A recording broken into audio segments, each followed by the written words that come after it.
estamos de volta com o cenário Sabatina, nessa semana de rodadas de sabatinas com os candidatos a prefeito de Mossoró. Hoje estamos só nós aqui conversando.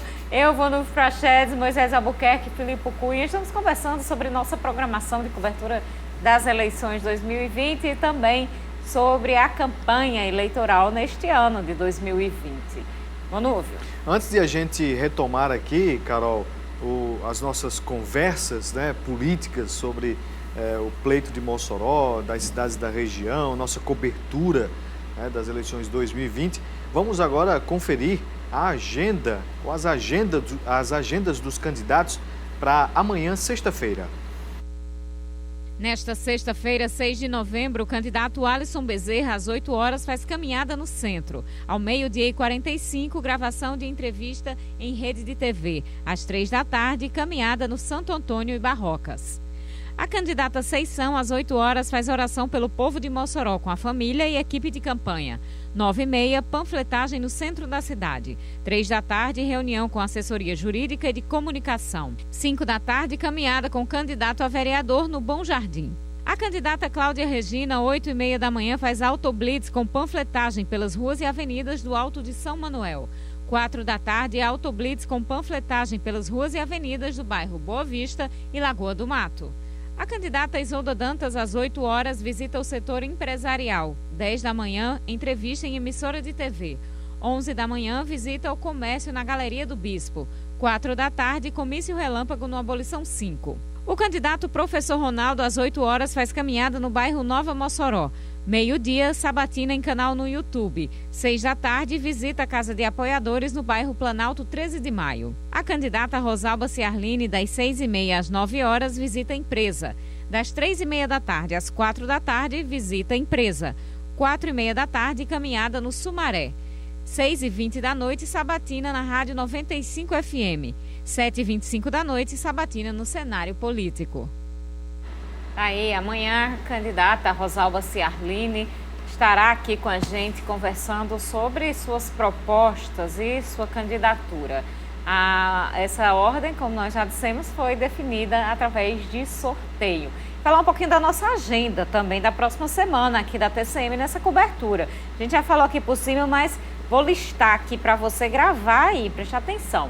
Próxima terça-feira, dia 10, vamos ter a divulgação da pesquisa de Açu. Na próxima quarta-feira, dia 11, o debate com os candidatos à Prefeitura de Açu. Na quinta-feira, dia 12, resultado da nossa segunda pesquisa de intenções de votos de Mossoró. No domingo, aí sim, é o dia da eleição e nós vamos ter uma cobertura completa. Ninguém melhor para explicar isso do que Moisés Albuquerque. Verdade, Carol, né? Tradicionalmente o eleitor, o ouvinte, o internauta já sabe que o dia de eleição aqui em Mossoró é, claro, sintonizado na TCM, na 95 FM. Né? Todos os nossos veículos estarão ativos nesses dias. Naturalmente que na Praça de Apodi e Açu, cada rádio vai trazer os detalhes do município, como se trata de uma campanha municipal. Os veículos terão a atuação particular em cada município. Né? A Rádio 98, lá em Apodi, vai abranger ali aquela região de Apodi, Caraúbas, Felipe Guerra, né, trazendo informações. Lá em Açu, no Vale, a cidade de Açu, Ipanguaçu, Itajá, o pessoal vai estar atento também a toda aquela movimentação. E aqui em Mossoró, a gente trazendo todos os detalhes do dia da eleição, votação que inicia mais cedo, nossas equipes mais cedo também na rua. A 95 FM, trazendo também os detalhes em cadeia com a nossa transmissão e, claro, na hora da apuração, você que nos acompanha já sabe, a nossa equipe está lá na boca da urna trazendo o resultado em primeira mão. Né? Todo o nosso time de repórteres, produtores, trazendo ali o extrato da urna. E esse ano tem novidade, acompanha a nossa programação, tanto na 95 como aqui na TCM. Você vai ter aí um show de informações com dados das urnas logo depois do término da votação. E claro, aqui no finalzinho acompanhando os dados do TRE, vamos acompanhar até o final a festa da vitória, quem será o novo prefeito ou prefeita de Mossoró. Então, vamos trazer todos esses detalhes no próximo dia 15 também, Carol. Pois é, então tá aí, estão avisados. Mas não se preocupe que na próxima semana a gente vai lembrar muito, vai bater nessa tecla com vocês. Sabemos que você vai acompanhar aqui na TCM, porque é informação o dia inteiro, é credibilidade. Informação com credibilidade. A gente tem aqui algumas participações, temos a Jane Azevedo, ela está tentando entender aqui quem era a entrevista de hoje que não veio. Manda um beijo pra gente, viu, Vonúvio? Jane Azevedo, hoje nossa entrevistada seria a candidata Isolda Dantas, que por ordem judicial teve sua entrevista adiada para a próxima segunda-feira. Então estamos aqui debatendo sobre a campanha eleitoral e falando em campanha eleitoral aqui em Mossoró, a gente já vem percebendo aí, desde um certo ponto da campanha, um fenômeno bem interessante, que é as candidaturas de oposição, inicialmente ali na pré-campanha, estavam se formando com o objetivo principal, segundo as próprias coligações, de combater a candidata natural à reeleição, Rosalba Ciarline. Ao longo da campanha, a própria oposição começou a disputar entre si, e hoje o que a gente vê aí é até relações de ódio, a gente vê sendo expressadas nas redes sociais entre candidatos, militâncias aí de candidatos da oposição. Então hoje a impressão que dá é que existe inclusive candidato da oposição que está ajudando a prefeita Rosalba Ciarline, porque eles estão disputando entre si, parece que a disputa é somente pelo segundo lugar. Vocês têm essa mesma impressão? Novela mexicana, né? Se não for eu prefiro que não seja ninguém. Fica quem tá.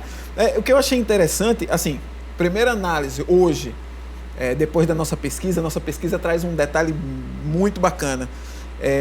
O sentimento da população é por mudança, né? Então, claro que o pessoal que é oposição hoje já tinha essa leitura lá atrás. Então, todo mundo concordava que tinha que sair um nome unido, vai sair um nome unido, porque seria muito mais forte um nome único na oposição se existe esse sentimento de mudança na população.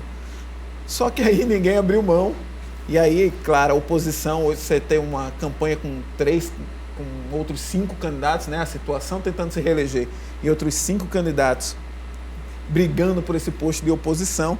A estratégia estava certa, mas em política achar um meio termo aí, todo mundo sair ganhando é difícil, né? Eu dava aquela impressão que era pouco céu para muita estrela, né? Exatamente. Acabou que não houve esse entendimento, e a gente vê hoje essa curiosidade, de fato, né? Uma oposição que está ali fragmentada e acaba muitas vezes disputando entre si. Certamente, os que estão hoje disputando a Prefeitura de Mossoró, eles estão visando 2024. O pleito de 2024 começou agora, neste ano de 2020. É segundo mandato da prefeita Rosalba Ciarline, segundo mandato consecutivo, ela não vai poder disputar em 2024 mais uma reeleição. E aí a busca é por criar um nome, uma liderança política que não aquela ali liderada pelo grupo rosalbista. É claro que a gente falando aqui, quem está ali na disputa, quem está na oposição, se vier a vencer o pleito, enfim, ele vai ter ali, né, superado inclusive as suas próprias expectativas. Mas a gente sabe do poder que tem alguém que está no mandato e que disputa a reeleição, que está ali, né, visando se manter no cargo.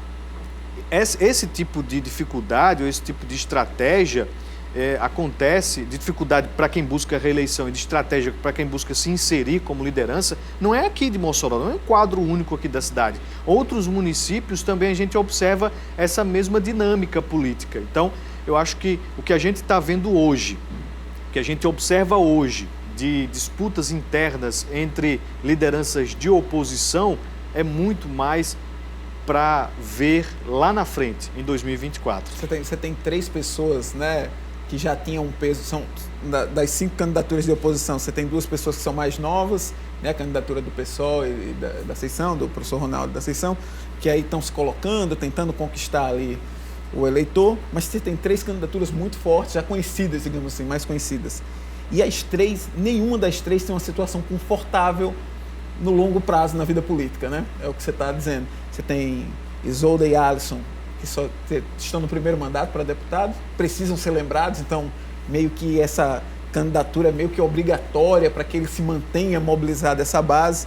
É importantíssimo, né, esse movimento. A eleição para deputado é muito mais difícil. A segunda eleição, todo mundo diz, é muito mais difícil. É mais fácil você ganhar a primeira, você vai comendo ali nas beiradas. Na segunda, todo mundo quer sua fatia, né? Então vão atacar a área onde aqueles grupos onde você era mais bem votado. E você tem Cláudia voltando de 8 anos, né? De suspensão dos direitos políticos. Então, assim, na verdade, a oposição, na hora de se juntar, ninguém tinha uma situação muito confortável para abrir mão numa vida mais longa na política. Isso deve ter influenciado bastante. A gente tem aqui mais participações do pessoal de casa. Peraí, chego já aí na Maria. Primeiro, a Leidinha está parabenizando a gente. Temos a participação do Emanuel, do Nova Betânia. Ele pergunta ainda sobre a determinação judicial, sobre o não comparecimento da candidata, quais foram os argumentos apresentados. O Manu já explicou, né? Entendi que foi a própria candidata, juntamente com sua equipe, buscaram justiça para conseguir o adiamento. Então você entendeu, viu, Emanuel? Ele dá a opinião dele sobre o assunto, vejo como uma falta de compromisso por parte deles. Isso, se não houver explicação digna de ser acatada. E parabeniza pela equipe que nós formamos. Muito obrigada, Emanuel. Temos também a Maria do Liberdade. Ela pergunta, quanto a essa pesquisa eleitoral da TCM, ela é realizada em toda a cidade? Eu gostaria de encontrar o entrevistador. Maria, a gente faz o registro da pesquisa junto ao TRE. Lá no registro já apresentam-se os dias em que as equipes estão na rua fazendo as entrevistas e as localidades da cidade. Aí você pode ficar circulando aí, quem sabe você não encontra. É importante frisar, viu, Maria, que o Instituto ele segue a densidade demográfica apresentada pelo IBGE. Então a gente precisa representar fielmente, né, o que a cidade tem de moradores, de cidadãos moçoroenses, né, e traduzir isso nos números apontados pelo Instituto TS2. Então, é seguido à risca esse percentual, zona rural, zona urbana, a densidade de cada bairro, de cada área da cidade, faixa etária, enfim, para traduzir de maneira mais fiel, mais próxima possível, esse recorte do momento eleitoral aqui no nosso município. Pois é, a gente tem aqui o Raimundo está querendo entender aí, tanta pesquisa sendo divulgada, uma com o candidato na frente, outra com o candidato atrás, outra com o candidato, já muda a diferença, já reduz diferença, é aquilo que a gente falou no início, né? No dia da eleição a gente vai saber qual a pesquisa que mais se aproximou. Isso não é, vale salientar que isso não era para acontecer. Claro que quando se contrata uma pesquisa, tem lá, né? 95% de chance de retratar a realidade naquele momento, né? Pesquisa é fotografia. Claro que você tem uma possível margem, mas a quantidade de pesquisa no curto espaço de tempo, com números divergentes aí em 17% entre uma pesquisa e outra, de um candidato, não era para acontecer, né? Isso é matemática pura, isso é estatística, não era para acontecer isso. Mas vamos aguardar, né? Está pertinho aí, então dia 15 a gente vai saber quem foi que mais se aproximou, quem foi que trouxe um retrato mais fiel dessa realidade. A prova dos 9. Aqui a gente tem ainda a participação de João Paulo Marques. Ele diz, esse ano realmente a campanha está bem agressiva, quase um fla-flu, mas o Brasil ainda é uma das campanhas mais organizadas mais organizada do que a dos Estados Unidos, diga-se de passagem. Lá não existe justiça eleitoral e ainda em cédula de papel desde 1700 e pouco. Bem atrasada, não? Imagine se aqui fosse papel. Não, João Paulo, eu era criança ainda, quando aqui eram cédulas de papel, e eu me lembro que era uma ansiedade, uma demora, as pessoas iam checar ali a contagem para ver se não ia ter fraude, era bem tenso. Moisés vai se entregar igual eu estou pensando em me entregar. Eu já fiz apuração, era em Natal, no Machadinho, que fica do lado do Machadão. Eram todas as urnas iam para lá, ficava na mesa. Os fiscais ao redor da mesa, aquela gritaria, cada partido. Fiscal eleitoral e cada partido coligação mandava o seu fiscal. Nunca participei disso. A briga era grande. Ouvi falar. Eu também. Ouvi falar só. O meu tempo é só de urna eletrônica. Um abraço, seu Aldo da Prefeitura. Vamos querendo ser jovem. Nosso tempo está esgotando. Muito obrigada, Moisés. Muito obrigada, Filipe. Obrigado. Muito obrigada, Vanúvio. Boa noite a todos. Até amanhã. Obrigada pela audiência e pela participação no programa de hoje. Amanhã a gente se encontra, temos cenário sabatina com a candidata à reeleição Rosalba Ciarline. Uma boa noite e até lá.